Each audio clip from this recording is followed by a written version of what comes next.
आज आपण कढी पकोडा करूया। ह्याची कढी मी तयार करून ठेवलेली आहे। ताकात थोडंसं पाणी घालून त्याच्यात डाळीचं पीठ 2 चमचे घातलेले आहे आणि नेहमीप्रमाणे फोडणी घातलेली। ही झालेली कढी। फक्त मी पांढरी केलेली, हळद घातलेली नाही आहे। तुम्हाला हळद हवी असेल तर हळद घाला। आता आपल्याला पकोडा करायचा आहे, त्यासाठी डाळीचं पीठ घेतलेलं आहे। त्याच्यामध्ये तांबडं तिखट भरपूर घालायचं जरा, म्हणजे त्याला चव येते पकोडा खाताना। पकोडा म्हणजे भजीच। तांबडं तिखट, थोडीशी हळद, थोडासा गोडा मसाला घालायचा त्याच्यात आणि हिंग आणि कोथिंबीर। कोथिंबीर घाला अगर नका घालू, ऑप्शनल आहे ती, नाही घातली तरी चालते। आता याच्यामध्ये चवीप्रमाणे मीठ घालायचं आहे, कारण नुसता जरी खाल्ला तरी तो चांगला लागला पाहिजे। आता मी हे मिक्स करून घेते।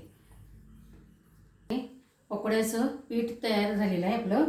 आपल्या भजीच्या पिठापेक्षा घट्ट करायचं आहे, पण आपल्याला कढीमध्ये टाकायचं आहे। टाकल्या लगेच ते विरघळून जाता कामा नये, फाटता कामा नये, म्हणून हे घट्ट करायचे आहेत। ह्याचे घट्ट गोळे होतात तयार।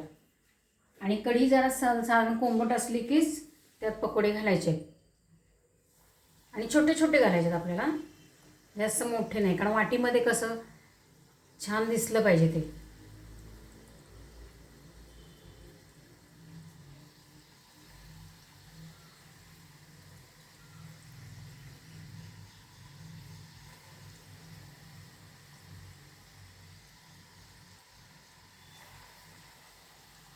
कढी ह्याच्यात साधारण गरम असली तरी चालते त्यात टाकलेलं, कारण विरघळते ना लगेच भजी, त्यामुळं ऐन वेळेला त्याच्यात म्हणजे टाकायची।